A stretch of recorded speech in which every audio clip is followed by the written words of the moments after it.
The conversation that Jeremy and I just had on Syria actually is a perfect segue into an interview that I had a chance to do earlier this week with Professor Lindsey O'Rourke of Boston College.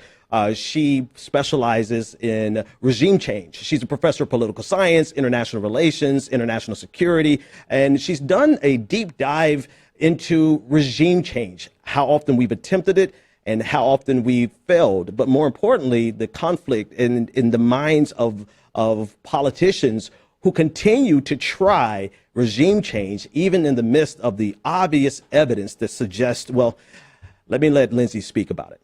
Professor O'Rourke, how are you today? I'm very well. Thank you very much for having me.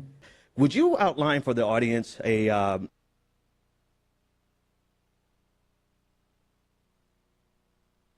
Professor O'Rourke, how are you today? I'm very well. Thank you very much for having me. Would you outline for the audience a brief definition of what you consider to be regime change and give us some examples of the different methods that America has used? Sure.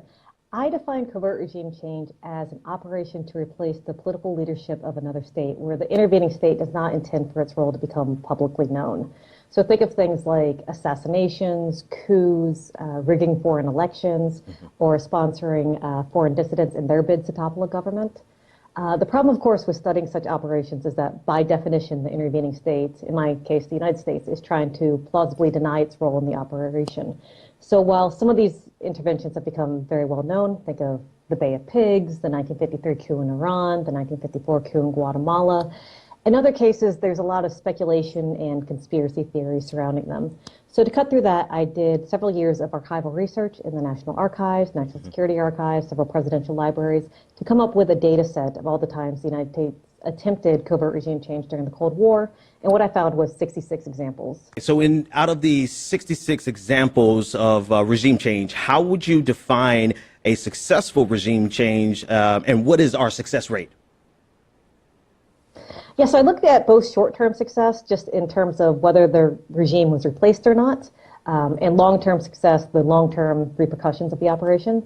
Just looking at short-term success, I found that only 26 out of the 66 covert regime change attempts actually succeeded in replacing the target government. That's about a 40% success rate. Wow. So, in the other 40 cases, they actually failed to even topple the target regime.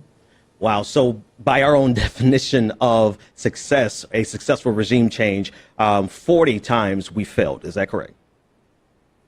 Yeah, that's correct. Wow. So if we understand, if we have the data and we understand how unsuccessful we are at even instituting regime change, and we have leaders like John McCain, Lindsey Graham, and even Hillary Clinton who support this policy, why would our leaders continuously go after a policy that we can demonstrate is flawed and unsuccessful? Well, that's a good question. I think the answer lies in the appeal of regime change. You have these chronic interstate disputes with another state where you're repeatedly trying to coerce them to do your bidding. Regime change offers the possibility of, sort of breaking that cycle, installing a leader who will then act as a puppet for you in perpetuity. So, an adversary becomes a friend. It's a very appealing premise. And you have to remember, in many of these cases, that foreign leader who's trying to get the United States to back them is often talking to U.S. policymakers and maybe exaggerating the base of support that they have in their country, exaggerating how closely their interests overlap with the United States.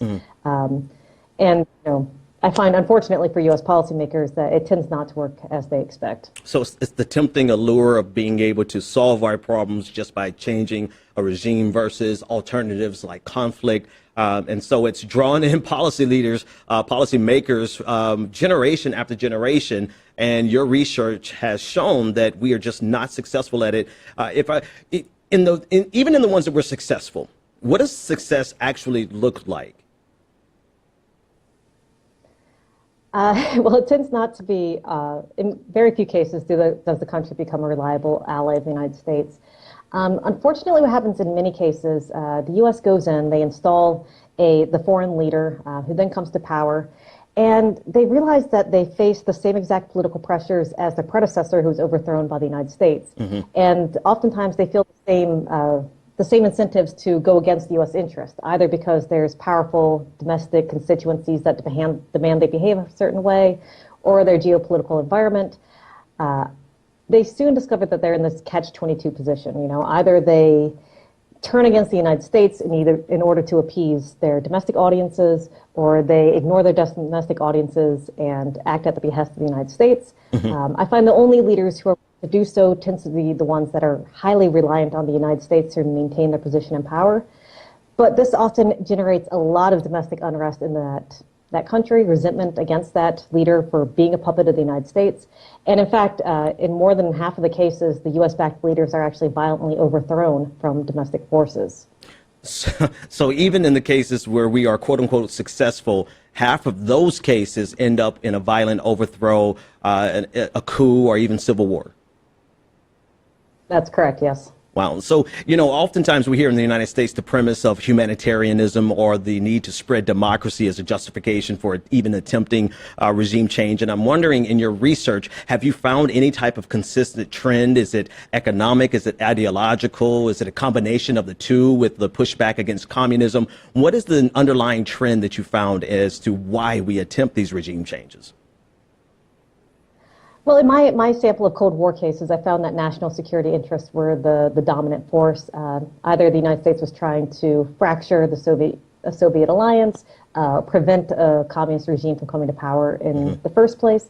I found very little evidence of humanitarian interventions. In fact, I can't think of a single case where the U.S. intervened for humanitarian purposes during the regime change, during the Cold War. In fact, in many cases, we were actually supporting groups that we knew had committed crimes against humanity. Similarly, our track record for promoting democracy is not very good. During the Cold War, we overthrew 6 democratic governments and replaced them with authoritarian leaders, such as in Guatemala, or Iran, or Chile. In another dozen cases, we intervened into democratic countries to try and influence the results of their election. So at least on the covert level, there doesn't seem to be much support for the theory that the United States pursues regime change to promote democracy. Despite what we're told, despite the general language around operations of this magnitude, you found no real thread of humanitarianism. No, unfortunately not. The BBC recently reported a resurgence in the slave trade in Libya, and they tied it directly to the NATO ousting of Muammar Gaddafi. I want to know, in your research, what have you found in terms of what happens on a human rights level after we've committed a regime change or instituted a regime change? What have you found, and how does it work out for the people there? Well, unfortunately, the effects for the target states can be really devastating. I found the states that experienced regime change were less likely to be democratic afterwards, more likely to experience civil war, more likely to experience mass killings. And there's really 2 pathways to violence here. For the operations that fail, I find that the U.S. intervention has the effect of adding fuel to a fire. You know, we're adding arms and aid to rebel groups who try to topple the foreign government. They're unsuccessful in that bid, and the government often, you know, tries to crack down on its domestic opponents, which can lead to civil war or civilian victimization. Interestingly, even in the cases where they succeed and they replace the target government, the regime change itself often has the effect of weakening that country's political institutions. And as I mentioned before, we tend to install leaders without a widespread base of support in their own country.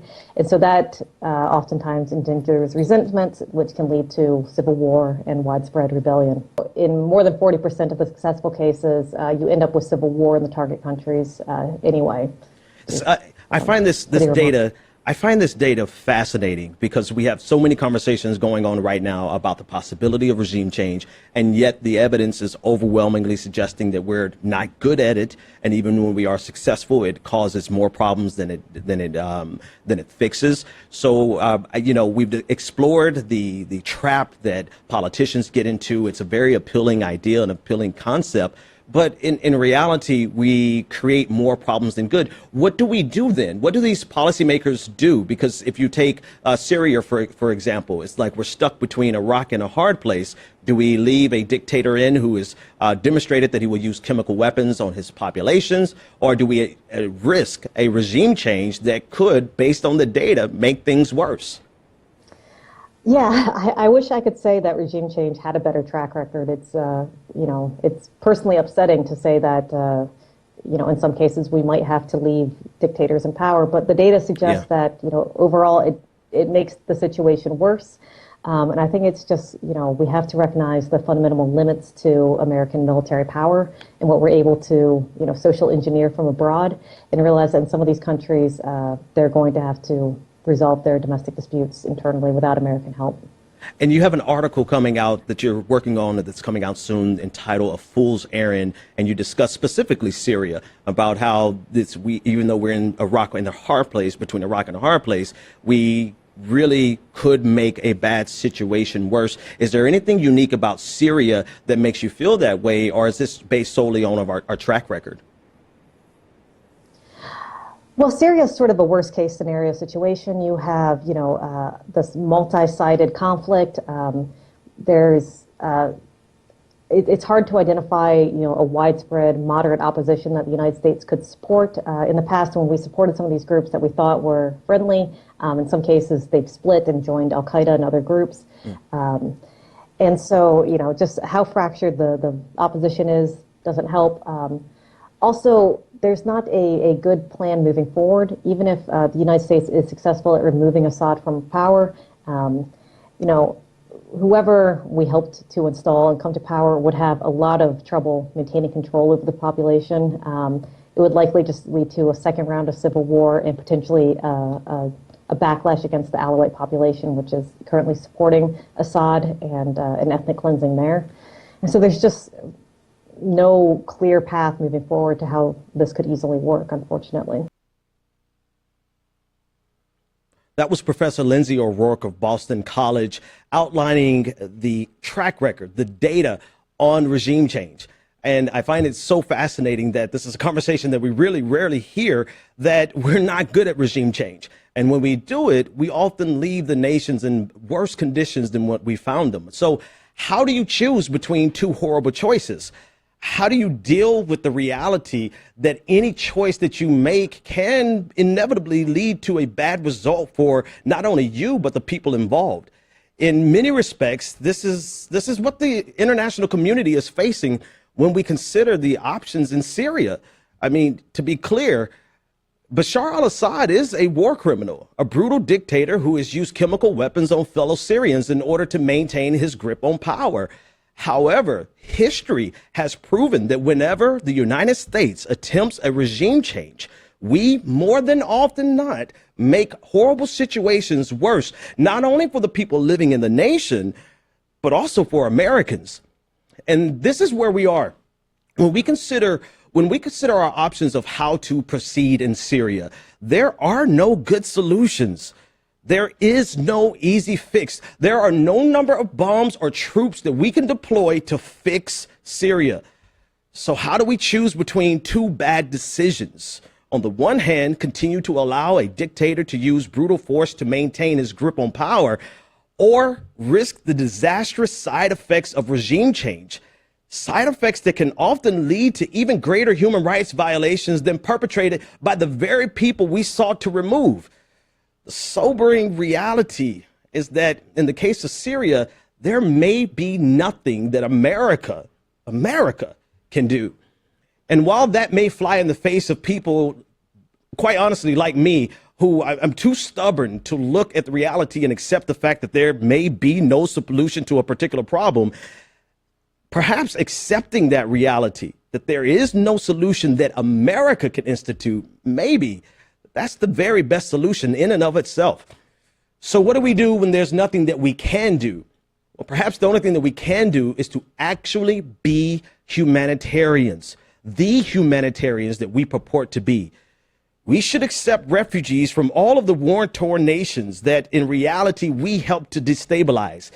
It's not only the best thing that we can do, it is our moral responsibility to do it. And then if our example, the things that we do and the way that we carry ourselves as a nation and the reputation that we have on the international stage and the domestic stage, when that reputation begins to align with what we talk about, with our ideas, when the America that we sing and write songs about, that we hope for, the America that we imagine, and to be frank, not the America that currently exists, but the America that we hope for, when our actions ever begin to align with those values, then we will find that our solution is not in what we can do with our military might, but perhaps it's in the example that other nations would want to imitate.